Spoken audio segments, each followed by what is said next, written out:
Hello friends, welcome to learn services. This is Ram Soni. आज हम discuss करेंगे मध्य प्रदेश पीएससी के असिस्टेंट प्रोफेसर एग्जाम 2022 के बारे में। इसमें सारा सिलेबस आज हम रिकॉर्ड करेंगे, कहाँ से क्या चीज़ें आपको कैसे पढ़नी है, किस तरह से आमतौर पर क्वेश्चन पूछा सकते हैं। Will discuss about that thing, है ना।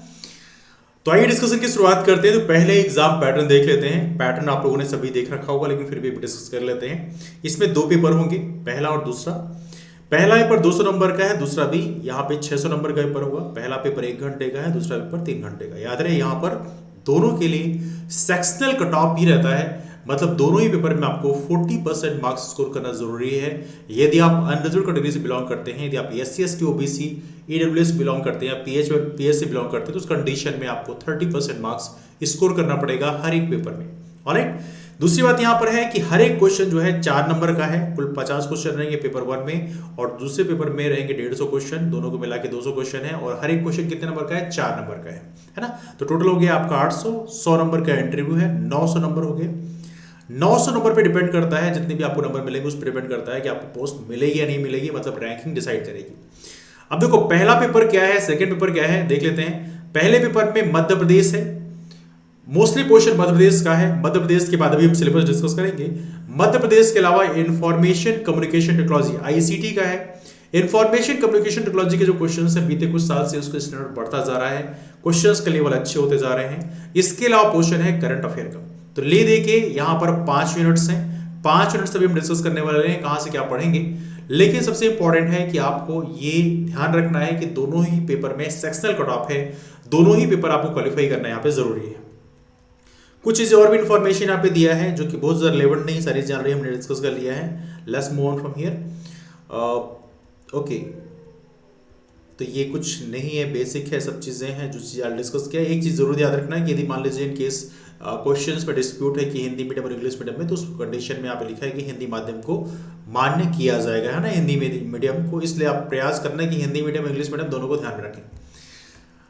क्वेश्चन में थोड़ा डिस्प्यूट होता है तो हिंदी मीडियम इंग्लिश मीडियम दोनों ही पढ़ लेना, चाहे किसी मीडियम से आप बिलोंग करते हो ना। यहाँ पे एक और है, परीक्षा के प्राप्तांक के गुणानुक्रम के आधार पर यहाँ पर 3 गुना कैंडिडेट्स को समान अंक प्राप्त करने वाले व्यक्तियों को इंटरव्यू के लिए बुलाया जाएगा। तो यहाँ पे जितनी पोस्ट आपके डिपार्टमेंट के लिए हैं, उसके 3 गुना कैंडिडेट्स को यहाँ पर इन्वाइट किया जाएगा इंटरव्यूज के लिए। तो थोड़ा सा आपको यहाँ पे याद रखना। बाकी जो गेस्ट फैकल्टीज हैं उनके लिए क्या कंडीशंस हैं वो आप लोगों ने ऑलरेडी पढ़ लिया होगा। यदि आपके समझ में नहीं आएगा तो आप कमेंट करके बता देना, तो मैं उसके लिए वीडियो सेपरेटली बना दूंगा। अब चलते हैं सीधे सिलेबस में। तो देखो, पहला जो पेपर है ये तो आपका GS वाला पार्ट हो गया। सेकेंड पेपर जो है वो आपकी रिस्पेक्टिव सब्जेक्ट का है। तो अभी हम डिस्कस कर लेते हैं पहले वाले पेपर का। देखो, इसमें कुल 5 यूनिट्स होंगी। पहली यूनिट जो है ये है मध्य प्रदेश का इतिहास, संस्कृति एवं साहित्य। देखो, यहाँ पे 50 क्वेश्चन आने वाले हैं। हर एक यूनिट का तकरीबन वेटेज जो है 10 क्वेश्चन का रहेगा। हालांकि हम जो बोलते हैं वो रहता है 8 से 12 क्वेश्चन पूछ जाने की संभावना होती है। कभी कभी किसी यूनिट से 1-2 क्वेश्चन कम पूछ ले आते हैं, कभी किसी यूनिट से 1-2 क्वेश्चन ज्यादा पूछ ले आते हैं। ऐसी चीजें आमतौर पे होती हैं, है ना। इसलिए मैं कह रहा हूँ 8 से 12 क्वेश्चन का मान के चलो हर एक यूनिट से पूछा जाएगा। किसी यूनिट से 1-2 क्वेश्चन कम, किसी यूनिट से 1-2 क्वेश्चन ज्यादा, मतलब 10 लगभग एवरेज रहेगा। अब देखो, यहाँ पे कौन कौन सी यूनिट है मध्य देश के इतिहास, संस्कृति एवं साहित्य। एक तो मध्य देश हिस्ट्री होगी, उसके बाद अगली यूनिट है मध्य देश का भूगोल, मध्य देश ज्योग्राफी होगी, है ना। इसके अलावा तीसरी यूनिट यहाँ पे है, जो इंग्लिश मीडियम वाले हैं उनको परेशान होने की जरूरत नहीं है, अभी मैं इसका ट्रांसलेट करके बोल दूंगा। तीसरी यूनिट है मध्य देश का राजनीति एवं अर्थशास्त्र, मतलब मध्य देश की पॉलिटी और इकोनॉमी। ये पोर्शन ऐसा है जहाँ पे दिक्कतें होती हैं, आपको रिसेंट अपडेट भी आपको करके रखना पड़ता है, बिकॉज यहाँ पे क्वेश्चन आते हैं तो कई बार मिस हो जाते हैं। स्पेशली मध्य देश के अर्थशास्त्र क्वेश्चन जो बनते हैं वो थोड़ा सा करंट जो इशूज हैं उनको भी थोड़ा सा आपको मैनेज करना पड़ता है ना। इसके अलावा अंतर्राष्ट्रीय, राष्ट्रीय, मध्य प्रदेश की महत्वपूर्ण समसामयिक घटनाएं, मतलब ये करंट अफेयर का प्रॉपर टॉपिक है। इसमें मध्य प्रदेश करंट अफेयर में ज्यादा फोकस करना है, बिकॉज क्वेश्चन यहाँ से ज्यादा पूछाते हैं। लास्ट यूनिट है सूचना संचार प्रौद्योगिकी, से बोलते हैं इंफॉर्मेशन कम्युनिकेशन टेक्नोलॉजी। अब चलो हर एक टॉपिक देखते हैं, बेसिकली क्या पढ़ाया जाएगा, इन चीजों को देख लेते हैं। लेकिन उससे पहले एक छोटी सी इन्फॉर्मेशन और देता हूँ बैच कोर्स के बारे में। आप लोगों के लिए बैच कोर्स भी लॉन्च किया गया है। उस बैच कोर्स की प्राइस रखी गई है 1999 रुपए। इस बैच कोर्स में लाइव क्लासेस ली जाएंगी। यदि आप सारा syllabus part A portion, specially बता रहा हूँ, ये पेपर 1 के लिए बस बैच कोर्स लॉन्च किया जा रहा है। इसकी फीस रहेगी 1999 रुपए। इसमें लाइव क्लासेस आपको दिया जाएगा। इन केस आप लाइव नहीं देख पाते तो रिकॉर्डेड भी देख पाएंगे, और साथ में MCQ प्रैक्टिस भी कराई जाएगी, मतलब टेस्ट सीरीज आपको प्रॉपर तरीके से दिया जाएगा। इसके अलावा एक और ऑफर है आपके लिए 499 रुपए का ₹499 का जो ऑफर है जिसमें आपको रिकॉर्डेड क्लास दिया जाएगा, मतलब कंप्लीटली रिकॉर्डेड क्लासेस रहेंगी, कोई भी लाइव क्लासेस नहीं रहेंगी। 499 में आपको complete full recorded classes available हो जाएंगी। तो आप इनमें से कोई भी आप चाहें तो कोर्स ले सकते हैं जो आपको फाइनल सिलेक्शन में हेल्प करेगा। देखो एक चीज और थोड़ा सा डिस्कस करना चाहता हूँ। देखो आपको मैं बताऊंगा बुक्स कौन कौन सी पढ़ना है, इसमें कोई शक की बात नहीं है, लेकिन कई बार क्या होता है किताबों में यदि 100 चीजें लिखी होती हैं तो उसमें से 10 चीजें ही इंपॉर्टेंट होती हैं जहां से क्वेश्चन पूछ जाने की संभावना होती है ना। तो यहाँ पे हमारा जो काम है वो ये है कि इस चीज को कंप्रेस कर देना, मतलब उन 10 इंपॉर्टेंट चीजों को ही आपसे डिस्कस किया जाए जिससे कि आपका सिलेबस जल्दी कंप्लीट हो जाए, है ना। तो यदि आप चाहते हैं कि आपको एक गाइडेंस मिले प्रॉपर तरीके से तो उस कंडीशन में आप हमारा कोर्स ले सकते हैं। अब चलिए सीधे चलते हैं हमारे कोर्स के डिस्कशन में। हमारा जो टॉपिक है उसको डिकोड करते हैं। पहला टॉपिक है मध्य प्रदेश का इतिहास, संस्कृति एवं साहित्य। मध्य प्रदेश का हिस्ट्री है, कल्चर है और लिटरेचर है।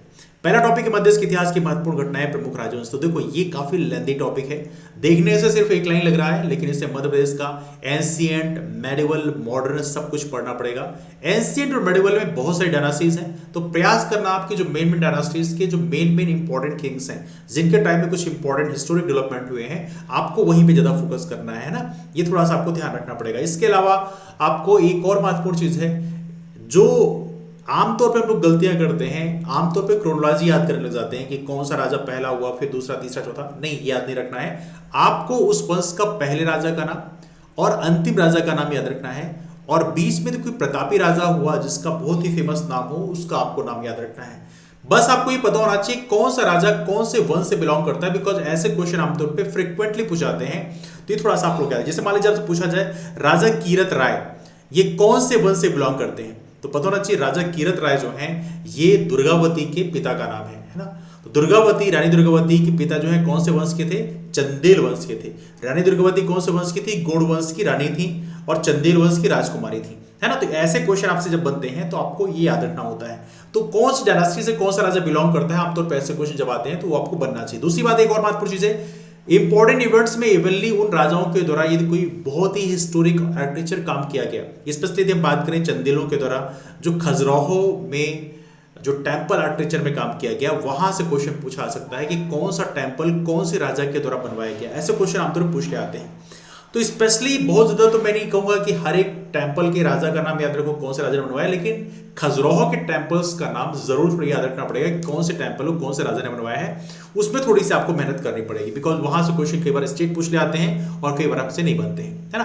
तो आई एम श्योर आपको समझ में आ गया किस तरह से आमतौर पर क्वेश्चन पूछ आते हैं। इसके अलावा बहुत सारे और भी टॉपिक हैं, जैसे होलकर वंश की बात करें, सिंधिया वंश की बात करें, स्पेशली बहुत सारी जो ट्रीटीज हुई थी आपको पता होना चाहिए, संधियां हुई थी अंग्रेजों के साथ में, होलकरों की, सिंधियाओं की, पेशवाओं की हुई थी। तो इन चीजों को थोड़ा सा आप याद रखना, बिकॉज यहाँ से क्वेश्चन भी एग्जाम में पूछा सकता है। अगला टॉपिक देखते हैं। अगला टॉपिक है स्वतंत्रता आंदोलन में मध्य देश के योगदान। देखो मेन टॉपिक बेसिकली यही है, इसी में मेन फोकस करना, बिकॉज इस टॉपिक को यदि आपने एक बार कर लिया तो 2-3 बार रिवाइज करोगे तो दिमाग में बैठ जाएगा। लेकिन ये जो पहला वाला टॉपिक है एंशिएंट मेडिवल इंडिया, मेडिवल मध्य देश वाला, प्राचीन और मध्ययुगीन मध्य प्रदेश, ये वाला जो टॉपिक है बहुत लेंथी टॉपिक है, ये चीजें दिमाग से बार बार स्लिप होंगी। तो यहां पे आपको प्रयास करना है कि बार बार रिवाइज करना पड़ेगा, प्रॉपर शॉर्ट नोट्स बना के पढ़ना, तो उसको बार बार रिवाइज करने में आपको हेल्प मिलेगी, है ना। तो मध्य देश के योगदान में, स्वतंत्रता आंदोलन में मध्य देश का योगदान, जैसे आपको पता होना चाहिए नीमच से हमारे मध्य प्रदेश में 1857 के विद्रोह का शुरुआत हुआ था। कहां से, नीमच से। तो ये क्वेश्चन पूछा जाता है कहां शुरू हुआ। इसके अलावा 1847 रिपोर्ट में कौन ने, किस ने कहां से विद्रोह का नेतृत्व किया, ये क्वेश्चन पूछा सकता है। इसके अलावा क्वेश्चन पूछा सकता है और बहुत सारे, जैसे चरण पादुका हत्याकांड हुआ, जैसे मध्य देश का जलियांवाला कांड बोलते हैं, तो पूछा सकता है कौन से दिन में हुआ, कौन से साल में हुआ, या आपसे पूछा सकता है किसका ऑर्डर किसने दिया, फिशर के द्वारा ऑर्डर किया गया था, है ना। तो ये सारे क्वेश्चन आमतौर पर एग्जाम बन जाते हैं। जैसे 14 जनवरी 1931 को मध्य प्रदेश में चरण पादुका हत्याकांड फिशर के ऑर्डर देने पर हुआ। जलियांवाला कांड बोलते हैं तो जलियांवाला कांड पे याद रखना 13 अप्रैल 1919 को जलियांवाला कांड हुआ था अमृतसर में। तो ये सारी चीजें आपको यहाँ पर छोटी छोटी बेसिक चीजें हैं, बट याद रखना, इनको बार बार रिवाइज करोगे तो दिमाग में ऑलरेडी फिट हो जाएंगी, है ना। और ये बहुत सारे हैं स्वतंत्रता आंदोलन में, जैसे कि आप लोगों से इवन कुछ क्वेश्चन और पूछा सकते हैं, जैसे कि एक बड़ा ही फेमस ट्राइबल जो पर्सनालिटीज है उनका जो कंट्रीब्यूशन है, तो कुछ ट्राइबल लीडर्स भीमा नायक हो गए हैं, तांते भील हो गए, वहां से भी क्वेश्चन बन सकता है। तो इन चीजों को थोड़ा आप याद रखना है। इसके अलावा बहुत सारे और भी, जंगल सत्याग्रह हो गया, या इसके अलावा झंडा सत्याग्रह हो गया, कब हुआ, किसने नेतृत्व किया, आमतौर पर क्वेश्चन एग्जाम में बन जाते हैं ना। अगला मध्य की कला एवं संस्कृत। देखो कला एवं संस्कृत का टॉपिक जो है काफी लेंथी टॉपिक है, अब इसमें देखो अलग से दिया भी है प्रमुख त्योहार, लोक संगीत, लोक कलाएं। तो ले दे के यहाँ पे टॉपिक ऑलरेडी दिया है, बट कला एवं संस्कृति बेसिकली मध्य प्रदेश का जो आर्ट एंड आर्किटेक्चर है जो भी, वो सारी बेसिकली आपको देखना था। लेकिन चूंकि यहाँ पे इन्होंने बाद में इसको डिकोड फर्दर किया है, लेकिन फिर भी आप मान के चलना जितने भी मध्य प्रदेश की लोक कलाएं हैं वो सारी आपको ध्यान रखनी है। ऐसे लोक संगीत है, लोक नृत्य है, लोक कलाएं हैं, जो भी आपको हैं वो सब आपको याद रखना पड़ेगा रीजन वाइज। जैसे मान लीजिए मध्य प्रदेश का फॉर्मेशन आपने किया, तो मध्य प्रदेश में कौन से अंचल में कौन सी लोक कलाएं हैं, जैसे प्रमुख त्योहार जैसे हैं, जैसे यहाँ पे भील कम्युनिटी के द्वारा कौन कौन से प्रमुख त्योहार मनाए जाते हैं। भगोरिया फेस्टिवल के बारे में आपने सुना होगा, जो भगोरिया 5 दिन मनाया जाता है। तो पहले उसका ब्रेकअप कैसे होता है, 2 दिन और 1 दिन, उसमें कौन कौन से फेस्टिवल्स उसके पार्ट होते हैं। तो ये सारे क्वेश्चन आपसे एग्जाम पूछा सकते हैं। इसके अलावा अंचल वाइज, जैसे मालवा अंचल में कौन सा फेस्टिवल मनाया जाता है, बुंदेलखंड के इलाके में कौन सा फेस्टिवल होता है, बघेलखंड के इलाके में कौन सा होता है, निमाड़ के अंचल में कौन सा फेस्टिवल ऑर्गेनाइज किया जाता है ना। ऐसे क्वेश्चन आमतौर पर एग्जाम पूछाते हैं। तो रीजन वाइज आपको त्योहार, संगीत, लोक नृत्य, लोक नाट्य सारी चीजें आपको याद रखना है। जैसे माच की बात करें, माच हमारे मध्य प्रदेश का राजकीय लोक नाट्य है जो कि मालवा अंचल का है। राई की बात करें, मध्य प्रदेश का राजकीय लोक नृत्य है जो कि बुंदेलखंड अंचल का है। तो ऐसे क्वेश्चन आपसे पूछा सकते हैं। जैसे भरथरी लोक गायन जो है कहाँ का है ना, ऐसे क्वेश्चन आप तो कलगी तुर्रा जो है यहाँ से क्वेश्चन पूछ लिया जाता है कि कहाँ का लोक गायन है। तो ऐसे क्वेश्चन आपको पूछाते हैं। तो रीजन वाइज आपको ये चीजें पढ़नी पड़ेगी और याद रखनी पड़ेगी, है ना। तो आप समझ चुके होंगे लोक संगीत, लोक कलाएं, लोक नृत्य सब कुछ, लोक नाट्य सब कुछ आ गया इसमें। कला एवं संस्कृत लिख दिया, मतलब सारी चीजें कवर हो गई, है ना। अब इसके बाद यहाँ पे है मध्य प्रदेश की प्रमुख जनजातीय बोलियां। देखो इस चीज को मैं फिर बोल रहा हूँ, कला एवं संस्कृति टॉपिक बहुत लेंदी है, बहुत ही लेंदी है। ये टॉपिक इतना भूलता है कि मतलब आप पल में भी नहीं कर सकते, लेकिन आपको जरूरी यही है कि आप इसको बार बार रिवाइज करें। That is only way out. यदि आप ये नहीं कर सकेंगे तो आपको फिर हाँ कुछ मेन में जो क्वेश्चन फ्रीक्वेंटली पिछले एग्जाम में पूछे गए हैं, प्रयास करना वो तो जरूर आपको याद रहे, बिकॉज आमतौर पर वहां से रिपीट हो जाता है। मध्य प्रदेश की प्रमुख जनजातीय बोलियों की बात करें, देखो प्रमुख जनजातियां मेन जो ट्राइब्स है, जैसे भील कम्युनिटी मध्य प्रदेश की सबसे बड़ी ट्राइब है। Gond tribe second largest tribe है ना। गोंड, कोल, बैगा, कोरकू, है ना। जितनी भी कम्युनिटीज हैं, मेन जो ट्राइब्स हैं उसको आपको ध्यान रखना है। उसके जो महत्वपूर्ण फेस्टिवल्स हैं वो आपको ध्यान रखना है। उनकी जो सब ट्राइब है, जैसे भील की बात करें, भिलाला है, पटेलिया है, रतियाज है ना।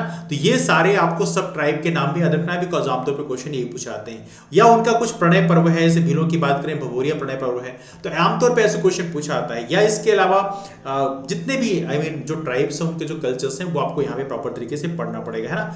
या इसके अलावा और भी ट्राइब से क्वेश्चन पूछा सकता है, जैसे मध्य की सबसे बैकवर्ड वल्नरेबल ट्राइब कौन सी है, या इसके अलावा पातालकोट में कौन सी ट्राइब निवास करती है ना। तो ऐसे क्वेश्चन आमतौर पर एग्जाम बन जाते हैं, है ना। तो प्रयास करना जनजातियां, इस पोर्शन को अच्छे से पढ़ना। ये टॉपिक बहुत बड़ा नहीं है, यदि आप इसको थोड़ा सा प्रॉपर ढंग से पढ़ लोगे तो ऐसे क्वेश्चन आमतौर पर एग्जाम बन जाते हैं।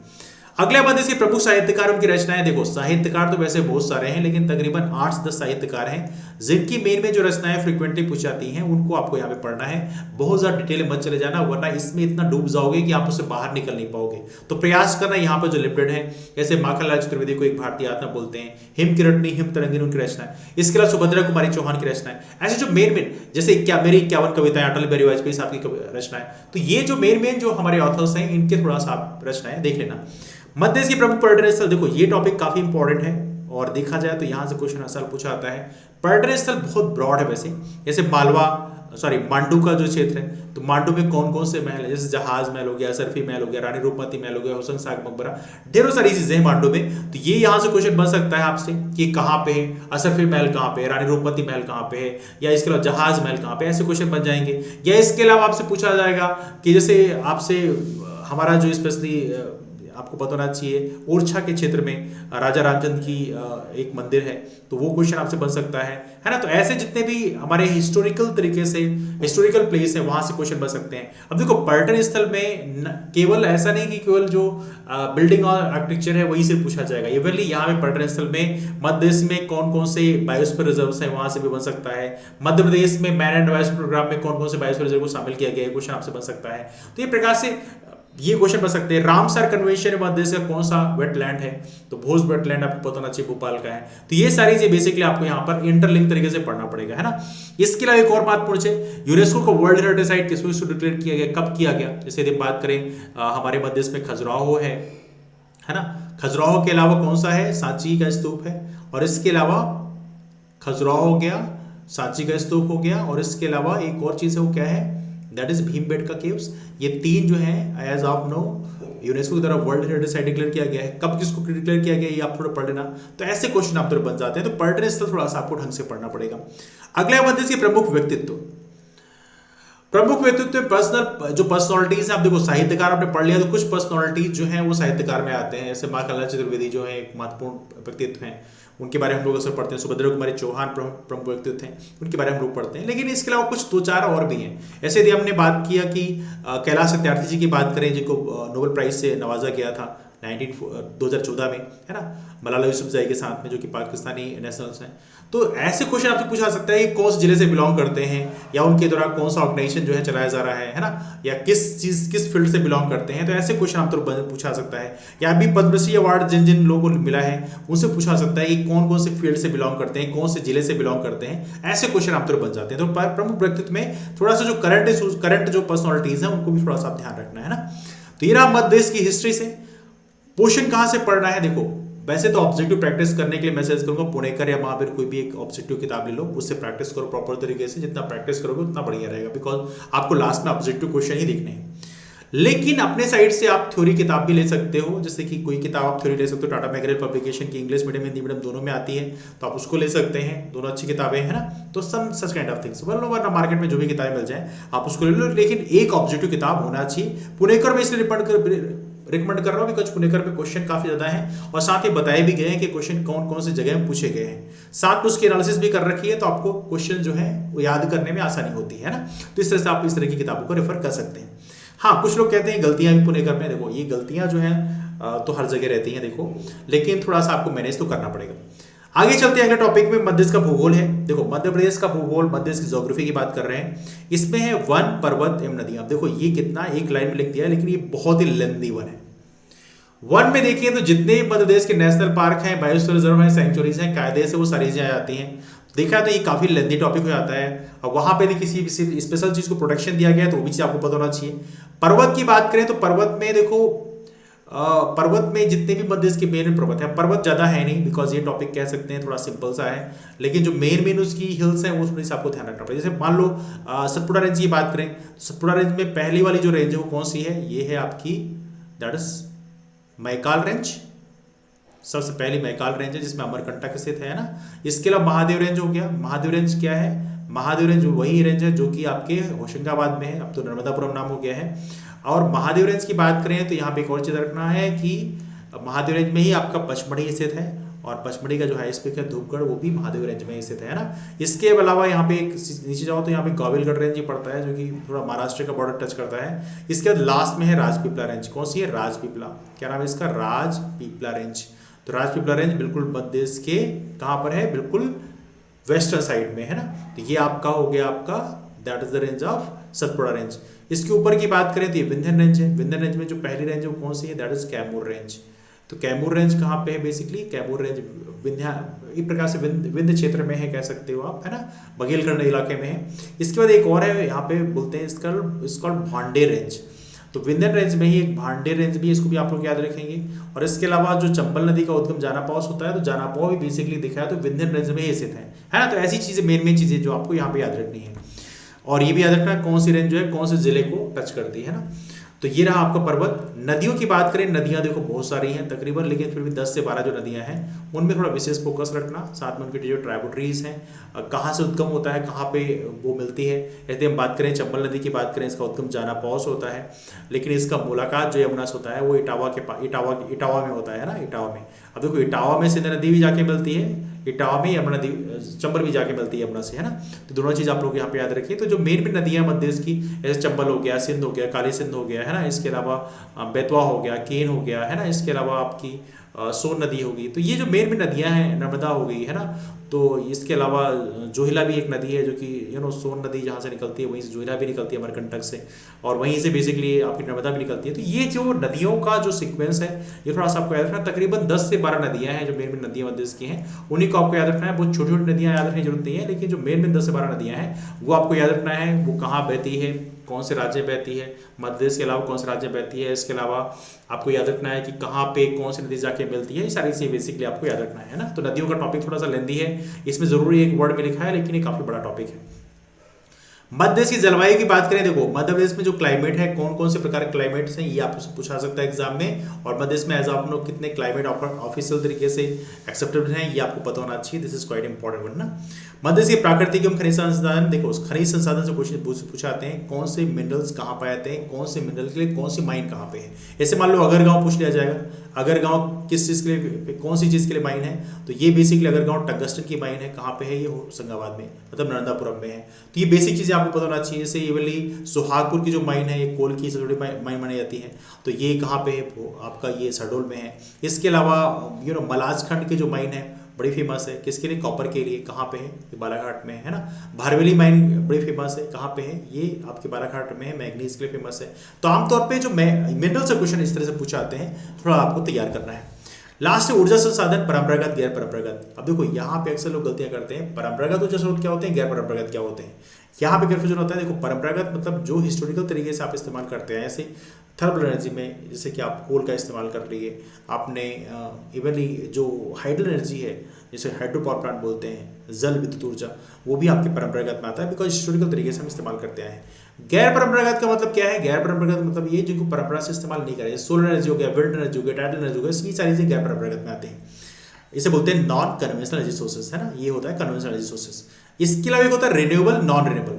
याद रखिए रिन्यूएबल जो एनर्जी सोर्सेज हैं उसका मतलब ये होता है कि जो कभी खत्म नहीं होते, जैसे सोलर एनर्जी की बात करो, विंड एनर्जी की बात करो, ये एक प्रकार से रिन्यूएबल एनर्जी सोर्सेज है। नॉन रिन्यूएबल में क्या है, जैसे आप कोल का इस्तेमाल कर रहे हो, कोल कुछ टाइम बाद खत्म हो जाएगा, पेट्रोलियम का इस्तेमाल कर रहे हो, कुछ टाइम बाद खत्म हो जाएगा, ये बोलते हैं नॉन रिन्यूएबल को, है ना। तो इस तरह से आप लोग याद रखना। अगला बात देखिए प्रमुख सिंचाई एवं विद्युत परियोजनाएं। देखो विद्युत परियोजनाएं दोनों याद रखना है आपको, चाहे वो थर्मल वाली हो चाहे वो हाइडल वाली हो, दोनों ही परियोजनाएं आपको यहाँ पे याद रखनी है, बिकॉज दोनों से क्वेश्चन एग्जाम पूछा सकते हैं। ये वाली जो अदर परियोजनाएं हैं थर्मल और हाइडल के अलावा, जैसे कि आपका सोलर प्लांट जो है, जैसे ये वाली रीवा जिले में एक प्लांट स्थापित है 750 मेगावाट का, तो वहां से भी क्वेश्चन एग्जाम पूछा सकता है सोलर प्लांट का, कि वहां से बिजली कहाँ कहाँ जा रही है। जैसे डीएमआरसी में भी एक बड़ा अमाउंट जा रहा है, डीएमआरसी में कितने % जा रही है, क्वेश्चन आपसे एग्जाम पूछा सकता है ना। तो ऐसी चीजों को थोड़ा सा आप तैयार कर रखना, this is quite important one. Irrigation के लिए कौन कौन से डैम कहाँ पे हैं, हनुवंतिया टापू कहाँ पे, ऐसे क्वेश्चन आपसे पूछ लिया जाएगा। इसके अलावा बगलिहार डैम कहाँ पे है, तो आमतौर पे ऐसे क्वेश्चन थोड़ा सा आपको बगलिहार अपने स्टेट का याद रखना है आपको, है ना, बाहर का नहीं याद रखना है। तो ये थोड़ा सा आपको यहाँ पे याद रखना है। इंदिरा सागर डैम कहाँ पे स्थित है ना। इसके अलावा गांधी सागर डैम कहाँ पे स्थित है, ये चीज़ थोड़ा सा आपसे पूछी जा सकती है ना। थोड़ा सा याद रखना है कि जो परियोजनाएं हैं वो कौन से जिले में स्थित हैं, कौन सी नदी के पास स्थित है, दोनों चीज आप याद रखोगे तो बहुत अच्छी बात होगी। मध्य प्रदेश का भूगोल भी आप मध्य से जो किताब खरीदोगे वहां पे मिल जाएगा, है ना। आगे चलते हैं मध्य की राजनीति अर्थशास्त्र। अब देखो राजनीति की बात करें तो ये किसी भी किताब में आपको आसानी से नहीं मिलेगा, ये आपको मोस्टली मिलेगा लक्ष्मीकांत में। तो पॉलिटी की कल किताब आती है लक्ष्मीकांत, जहाँ पे प्रॉपर तरीके से चीजें दी हुई है। अब देखो यहाँ पहला टॉपिक क्या है, मध्य की राजनीतिक व्यवस्था, जिसमें राज्यपाल, मंत्रिमंडल, विधानसभा। तो यहाँ पे जो फोकस है राज्यपाल, मंत्रिमंडल, विधानसभा में है, मतलब राज्यपाल होते हैं गवर्नर।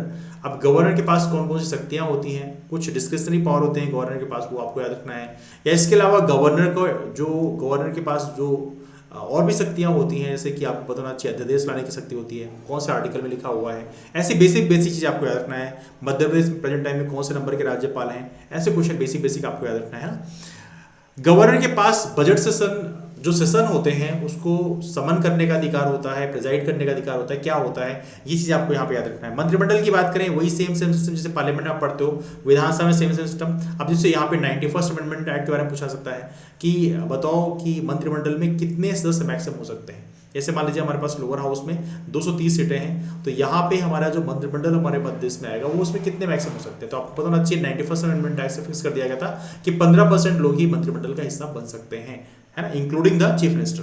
तो थोड़ा सा आप लोग याद रखें, ऐसे क्वेश्चन आप तो एग्जाम पूछा सकते हैं। मध्य प्रदेश से पंचायती राज व्यवस्था। देखो पंचायती राज व्यवस्था काफी इंपॉर्टेंट टॉपिक है, बड़े ध्यान से पढ़ना, बिकॉज यहाँ पे कई सारी कमेटीज पूछा सकती हैं। बलवंत राय मेहता कमेटी होगी, अशोक मेहता कमेटी होगी, एलएम सिंघवी कमेटी होगी। एलएम सिंघवी कमेटी काफी इंपॉर्टेंट है, बिकॉज एलएम सिंघवी कमेटी ने कॉन्स्टिट्यूशनल स्टेटस देने की बात की थी। बलवंत राय मेहता कमेटी सबसे पहली कमेटी है, 1947 में फॉर्मेशन किया गया, उसने 3 टायर सिस्टम प्रपोज किया। उसके बाद अशोक मेहता कमेटी बनाई गई, उसने 2 टायर सिस्टम प्रपोज किया गया। अशोक मेहता कमेटी को बनाया था जनता पार्टी सरकार ने, मोरारजी देसाई का जब टाइम था when he was the prime minister, है ना। तो थोड़ा सा आपको यहाँ पे याद रखना है। पंचायती व्यवस्था में एक चीज और याद रखना, पंचायती व्यवस्था के लिए कौन सा आर्टिकल लॉट है, तो आप याद रखना आर्टिकल 40 में, जो कि गांधीवादी सिद्धांत पे बेस्ड है, जो कि directive principle of state policy का हिस्सा है, वहां बोला गया है कि भारत में पंचायती व्यवस्था का फॉर्मेशन किया जाना चाहिए। तो ये आर्टिकल 40 में गांधीवादी सिद्धांत पे already directive principle of state policy में लिखा हुआ है। इसके अलावा आर्टिकल 243 में जितने भी उसके बाकी सब आर्टिकल्स हैं वो तो आपको याद रखना ही पड़ेगा, दैट्स क्वाइट इंपॉर्टेंट वन। एक और चीज पूछा सकता है आप लोगों से, जैसे मध्य देश का फाइनेंस कमीशन है, तो मध्य देश का फाइनेंस कमीशन जो है कौन से आर्टिकल में है? आर्टिकल 243 आई में है, आर्टिकल 243 वाई में है। तो ये क्वेश्चन आपसे पूछा सकता है। आई की बात करें, ये आपका शहरी ग्रामीण हो गया है ना, आर्टिकल 243 आई एंड वाई। तो ऐसे क्वेश्चन आपसे पूछा सकते हैं। आपसे पूछा सकता है मध्य प्रदेश निर्वाचन आयोग जो है वो कौन से आर्टिकल में है? तो आप मध्य प्रदेश निर्वाचन आयोग की बात करें, आर्टिकल 243 के और आर्टिकल 243 जेड ए में दिया हुआ है। तो आमतौर पे ऐसे क्वेश्चन एग्जाम पूछा जाते हैं, तो ये थोड़ा आप ध्यान रखना कि इन चीजों को थोड़ा तैयार करके जाना है ना। अगला मध्य प्रदेश की सामाजिक व्यवस्था। सामाजिक व्यवस्था में देखो सेंसस में मेन फोकस होता है, जनगणना एवं जनंकी प्रॉपर तरीके से लिखा ही हुआ है। तो सामाजिक व्यवस्था में मेन फोकस होता है सेंसस पे। तो सेंसस का जितना डेटा आपको ध्यान रखना है, लेकिन 2011 सेंसस का ही डेटा आपको याद रखना है, बिकॉज 2021 का सेंसस अभी तक आया नहीं है। दूसरा मध्य प्रदेश का आर्थिक विकास की बात करें, अब देखो यहाँ से इंपॉर्टेंट डेवलपमेंट आता है। आर्थिक विकास में बहुत सारी चीजें आती हैं। मध्य प्रदेश की जीडीपी कितनी है, मध्य प्रदेश का जो है पर कैपिटा इनकम कितना है, पीसीआई कितना है मध्य प्रदेश में, और भी बहुत सारी क्वेश्चन पूछा सकते हैं कि आर्थिक विकास में इवन जो बजट है, हमारा बजट लोकेशंस होते हैं, तो बजट में कौन से डिपार्टमेंट्स को कितना दिया गया है, कौन सी स्कीम को कितना बजट में एलोकेशन किया गया है, आमतौर पर इस क्वेश्चन में पूछा जाते हैं। तो इकोनॉमिक सर्वे, बजट दोनों याद रखना। प्राइमरी सेक्टर कितना कंट्रीब्यूशन है, सेकेंडरी टर्सरी कितना कंट्रीब्यूशन है, ये सारी चीजें आपसे पूछा सकती हैं। तो मध्य प्रदेश का आर्थिक विकास थोड़ी सी करंट अफेयर को अपडेट करके देखना है ना। मध्य प्रदेश के प्रमुख उद्योग, उद्योगों में जो कौन कौन से प्रमुख उद्योग हैं वो कहाँ से हैं, कौन से जिले में हैं, ये पूछा सकते हैं आपसे एग्जाम में। तो थोड़ा सा आपको ये पोर्शन तैयार करके रखना है। This is one of the very important one. उद्योगों में बहुत सारे उद्योग हैं, या किसी विशेष उद्योग के लिए कोई जगह फेमस है थी, तो वो क्वेश्चन आपसे पूछा सकता है। इवनली जो हमारा जीआई टैग होता है, ज्योग्राफिकल इंडिकेशन टैग, ये भी थोड़ा आपका ध्यान रखना है। कौन कौन से मध्य प्रदेश में जीआई टैग हैं, कौन से अंचल के जीआई टैग हैं, तो दोनों आपको याद रखना है। जैसे आपको पता होना चाहिए जीआई टैग में देखा जाए तो एक कड़कनाथ मुर्गा है, जो कि आपका मध्य प्रदेश का जो वेस्टर्न साइड है, मालवा के नीचे का जो क्षेत्र है, वो कड़कनाथ मुर्गे के लिए फेमस है, जो कि झाबुआ अलीराजपुर क्षेत्रों में कड़कनाथ मुर्गा पाया जाता है। तो ये चीजें थोड़ा सा आपको यहाँ पे ध्यान रखनी है। मध्य प्रदेश की कृषि और कृषि आधारित उद्योग की बात करें, एग्रीकल्चर बेस्ड जो इंडस्ट्रीज हैं उसमें देखें तो एग्रीकल्चर का कितना कंट्रीब्यूशन है पहले आपको याद रखना है, दोनों में, जीडीपी में भी और जो वर्किंग एज पॉपुलेशन है ना, उसमें भी आपको यहाँ पे एग्रीकल्चर का जो रेशियो है आपको ध्यान रखना है। कृषि पे कौन से उद्योग आधारित हैं, उनमें एज ऑफ नो बेसिक चीजें आपसे पूछा सकती हैं। थोड़ा सा आप देखिए, इसको तैयार करके रखें, है ना। जो मेन इंडस्ट्रीज यदि बनाई गई हैं तो उनके बारे में भी आप ध्यान रख सकते हैं। तो ये रहा मध्य प्रदेश में कृषि और कृषि आधारित उद्योग हो। लेकिन सबसे इंपॉर्टेंट है बजट के कॉन्टेक्स्ट में कृषि में कितना कंट्रीब्यूशन है कृषि का मध्य प्रदेश में, कृषि में कितना ग्रोथ मिल रहा है, तो ये चीजों को थोड़ा सा आपको यहाँ पे ध्यान रखना पड़ेगा, है ना। साथ में भी याद रखना, हो सके तो याद रखना है एमएसपी मिनिमम सपोर्ट प्राइस में कौन कौन सी जो फसलें हैं वो इसमें शामिल की गई हैं। तो ऐसे बेसिक क्वेश्चन भी आपसे एग्जाम में पूछा सकते हैं ना। चलते मध्य प्रदेश की राजनीति अर्थशास्त्र, वही सेम किताब पढ़नी है। राजनीति के लिए जरूर आप ध्यान रखना है कि यहाँ पे अपडेट कर लेना कि आप लक्ष्मीकांत से पढ़ लो तो अच्छा रहेगा। लक्ष्मीकांत में जो मेन टॉपिक दिए हुए हैं आप उनको यहाँ पे पढ़ सकते हैं। चौथा टॉपिक है आपका अंतर्राष्ट्रीय राष्ट्रीय मध्य प्रदेश की महत्वपूर्ण समसामयिक घटनाएं। देखो करंट अफेयर है, इसमें प्रमुख करंट अफेयर दिया है, लेकिन मेन फोकस है आपका खेल प्रतियोगिताएं पुरस्कार पे, बिकॉज क्वेश्चन यहीं पे आमतौर पर पूछे आते हैं। तकरीबन कई बार देखा है 3-3, 4-4 क्वेश्चन पूछ के आते हैं। तो आपको मेन फोकस यहीं पे रखना है, खेल प्रतियोगिताओं पे, है ना। जैसे एक और महत्वपूर्ण चीज़ है पुरस्कार की बात करें तो हमारे यहाँ एकलव्य पुरस्कार दिया जाता है, इसके अलावा विश्वविद्यालय पुरस्कार दिया जाता है, कोचेस को दिया जाता है ना। इसके अलावा विक्रम पुरस्कार दिया जाता है, तो विक्रम पुरस्कार सीनियर प्लेयर को दिया जाता है, एकलव्य पुरस्कार जो है जूनियर प्लेयर को दिया जाता है। तो ये सारी चीजें आपको यहाँ पे ध्यान रखनी है ना। खेल संस्थाएं कौन कौन सी खेल संस्थाएं कहाँ पे हैं, खेल प्रतियोगिताएं कौन कौन सी आयोजित की जा रही है मध्य प्रदेश में, इसके बारे में आपको जब प्रॉपर तरीके से जानकारी होनी चाहिए। This is quite important for you.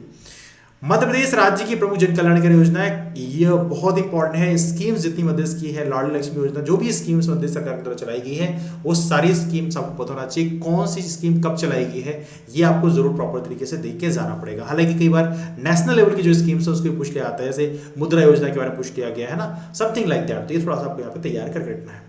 Madhya प्रदेश के चर्चित व्यक्तित्व में स्थान, तो पहले ही ये टॉपिक हम लोग देख चुके हैं कि हिस्ट्री वाले में है, तो वो चीज़ें आप देख सकते हैं। लेकिन चर्चित व्यक्तित्व प्रेजेंट टाइम में थोड़ा सा करेक्ट करना है कि बेसिकली जिनको अभी पद्मश्री अवार्ड दिया गया तो किस फील्ड में दिया गया, किस फील्ड में उनका जो कंट्रीब्यूशन है उसके लिए दिया गया है, तो थोड़ा सा आपको देख लेना है। यदि आप देख लेंगे प्रॉपर तरीके से आपसे क्वेश्चन बन जाएंगे, इतना बल्कि पोर्शन नहीं है। कहाँ से पढ़ना है, देखो करंट अफेयर पढ़ने के लिए हालांकि बहुत सारे रिसोर्सेज मार्केट में, मध्य प्रदेश पढ़ने के लिए कोई भी रिसोर्स आप यहाँ पे प्रेफर कर सकते हो। सारे ही करंट अफेयर की जो मैगजीन है सबका लेवल सेम भी रहता है, लेकिन फिर भी आप किसी भी रिसोर्स को आप प्रेफर कर सकते हो। 2-3 किताबें देखना, जो भी सही आपको लगे वो कर लेना। नेशनल लेवल का जो करंट अफेयर है उसको करने के लिए जरूर आप यहाँ पे स्पीडी जैसी किताबों को रेफर कर सकते हैं। स्पीडी किताब काफी अच्छी किताब है, you can refer that thing, that's pretty fine one. पतली किताब है, यदि आपको लगता है थोड़ी और डिटेल में पढ़ना है तो प्रतियोगी दर्पण पढ़ सकते हैं, लेकिन यदि हमारे बैच को आप ज्वाइन कर लेंगे तो ये चीजें ऑलरेडी कंपाइल करके आपको दी जाएंगी। नाउ लास्ट टॉपिक है सूचना एवं संचार प्रौद्योगिकी। देखो सूचना एवं संचार प्रौद्योगिकी की बात करें, इंफॉर्मेशन कम्युनिकेशन टेक्नोलॉजी, ये टॉपिक में बहुत सारी मार्केट में किताबें हैं, लेकिन किसी ने बहुत प्रॉपर तरीके से कंपाइल करके नहीं दिया है। हमारे बैच में प्रॉपर तरीके से कंपाइल कर लिया है, जो मेन मेन टॉपिक्स है, मेन मेन चीजें उसको फिल्टर कर लिया गया है। यदि आप उतना कर लेंगे तो आपका बहुत सारा काम हो जाता है ना। अब यहाँ पे इलेक्ट्रॉनिक्स दिया गया है, देखो इलेक्ट्रॉनिक्स से प्रॉपर तरीके से कंप्यूटर भी दिया है, कंप्यूटर सूचना संचार प्रौद्योगिकी। तो यहाँ पे जितने जनरेशन है, 5 जनरेशन है, पांचों जनरेशन कंप्यूटर की आपको पता होना चाहिए कौन जनरेशन में क्या किया गया। पांचों जनरेशन की बात करें आर्टिफिशियल इंटेलिजेंस की मानी जाती है, तो वहां पे भी किस टाइम पीरियड से शुरू होता है, कौन सा टाइम पीरियड कौन जनरेशन का है, ये सारी चीजें आपको यहाँ पे याद रखना है, बिकॉज यहाँ से क्वेश्चन एग्जाम बन सकते हैं। रोबोटिक्स, कौन कौन से रोबोट्स जो है एज आपने काफी चर्चा में है। इसके अलावा सोफिया रोबोट किसका है, जितने भी रोबोट्स मेन मेन रोबोट्स आप देख रहे हैं, ह्यूमनॉइड रोबोट देख रहे हैं, तो कौन सी कंट्री का है, ये क्वेश्चन आपसे एग्जाम में पूछा सकता है। आर्टिफिशियल इंटेलिजेंस की बात करें, ये काफी इंपॉर्टेंट है। साइबर सिक्योरिटी की बात करें तो यहाँ पे फिशिंग, विशिंग, स्मिशिंग, ये सारी चीजें बेसिकली इस्तेमाल की आती हैं साइबर क्राइम के लिए, तो ये चीजें थोड़ी सी आपको यहाँ पे ध्यान रखनी है। ई गवर्नेंस की बात करें, ई गवर्नेंस में बहुत सारी चीजें आती हैं। अब देखो ई गवर्नेंस में I mean customer, government to customer, government to business, ये सारी चीजें बेसिकली यहाँ पे कनेक्ट होती हैं, तो इस तरह से आपको यहाँ पे चीजें ध्यान रखनी है। इंटरनेट सोशल नेटवर्क साइट की बात करें, कौन सी साइट जो है नेटवर्किंग में आती है, ये चीजें आपको ध्यान रखनी है। इंटरनेट में बेसिकली ऐसे क्वेश्चन आमतौर पर एग्जाम पूछ के आते हैं जो कि थोड़ा सा रिसेंट डेवलपमेंट जो इंटरनेट के क्षेत्र में हुई है, वहां से क्वेश्चन की बार बन जाते हैं, थोड़ी सा आपको ध्यान रखना है कि चीजों को आप देख सकते हैं। यहाँ पे इंटरनेट की शुरुआत कब हुई है, किसका कंट्रीब्यूशन इसमें काफी ज्यादा है, आमतौर पर ऐसे क्वेश्चन एग्जाम बनते हैं। ई कॉमर्स की बात करें, ई कॉमर्स में यही मैंने डिस्कस किया कि ई कॉमर्स जो है ये इसमें business to customer, customer to business, या इसके अलावा बिजनेस टू बिजनेस, ये सारी चीजें ई कॉमर्स में आती हैं। तो ये चीजें बेसिकली यहाँ पे कवर की आती है। पूछ लिया था कई बार कि कौन से क्षेत्र में आता है, जैसे मान लो यदि पूछा गया गवर्नमेंट जो है अपनी जो भी सामान उसके पास में है उसको यदि किसी को लीज में देना चाहता है या उसको सेल करना चाहता है तो किस में आएगा, तो ऑब्वियस बात है गवर्नमेंट टू कस्टमर में आ जाएगा। तो ये चीजें थोड़ी सी आपको कनेक्ट करना है। यदि किसी बिजनेस एंटिटी को बुलाया है उसको लेने के लिए तो उस कंडीशन में गवर्नमेंट टू बिजनेस हो जाएगा, समथिंग लाइक दैट। तो ये चीजें थोड़ी सी आपको इंटरलिंक करनी होती है। सूचना एवं संचार प्रौद्योगिकी काफी इंपॉर्टेंट टॉपिक है, इससे बहुत सारी चीजें वैसे दी हुई है, लेकिन यहाँ पे हम जरा डिस्कस नहीं कर पाए। लेकिन यहाँ पे क्वेश्चन आमतौर पे ऐसे एग्जाम पूछे जाएंगे और आपको ध्यान रखना है कि जो प्रीवियस क्वेश्चन है उसको थोड़ा सा आप यहाँ पे देख के जाइएगा, जिससे आपको थोड़ा बेनिफिट मिलेगा। तो ये रहा हमारे 5 यूनिट्स हम लोगों ने फाइनली यहाँ पे डिस्कस कर लिया। आपके पास यदि फर्दर कोई डाउट्स है तो आप कमेंट करके पूछ सकते हैं नीचे। इसके अलावा एक मैं छोटी सी इन्फॉर्मेशन आपको फिर बताना चाहता हूँ कि हमारा जो बैच कोर्स है उसकी फीस है 1999 रुपये। यदि आप रिकॉर्डेड लेक्चर केवल लेना चाहते हैं तो 499 रुपये में ले सकते हैं। हमारे बैच को ज्वाइन करने के लिए कॉल कर सकते हैं, नंबर है 8826033084। इस नंबर पे कॉल करके आप ये इन्फॉर्मेशन ले सकते हैं कि बैच कोर्स कैसे ज्वाइन करना है, आप क्वेरी कर सकते हैं। इसके अलावा टेलीग्राम ग्रुप है रामसोनी एमपीपीएससी, आप इसे भी ज्वाइन कर सकते हैं। रामसोनी एमपीपीएससी ज्वाइन करके आप यहाँ भी क्वेरी कर सकते हैं कि हमें एमपीपीएससी 2022 का असिस्टेंट प्रोफेसर का बैच को ज्वाइन करना है, तो आपको फर्दर इन्फॉर्मेशन आपको वहाँ पे दे दिया जाएगा। फर्दर कोई डाउट्स है कोई डाउट्स है तो आप नीचे कमेंट कर पूछ सकते हैं। और इसके अलावा चैनल को सब्सक्राइब जरूर कर लें, बिकॉज आने वाले कल में काफी सारे कंटेंट यहाँ पे अपलोड किए जाएंगे, तो उससे आपको काफी सारा बेनिफिट मिलेगा। तो चलिए मुलाकात करते हैं इसी नोट के साथ। तब तक bye, take care, have wonderful day, keep forward and take care, that's all, thanks so much, thank you. Okay, एक छोटी सी इन्फॉर्मेशन और भी है, डिस्कस करना भूल गया। ये तो रहा हमारा प्रथम प्रश्न पत्र का। देखो सेकेंड पेपर जो है वो स्पेशलाइज का है। यदि आप फर्दर यदि चाहेंगे किसी पेपर को यहाँ पे डिकोड किया जाए तो आप नीचे कमेंट कर सकते हैं, तो हम प्रयास करेंगे। रिस्पेक्टिव फैकल्टी वहाँ पे मिल जाते हैं, तो मैं पेपर 2 का जो क्वेश्चन है वो भी जो भी आपकी सब्जेक्ट है उस पर मैं डिकोड जरूर करवा दूंगा, है ना, कि किस तरह से क्वेश्चन पूछा सकते हैं। तो चलिए मुलाकात करते हैं फिर, तब तक bye, take care, have wonderful day, keep forward and take care, that's all, good night, thank you.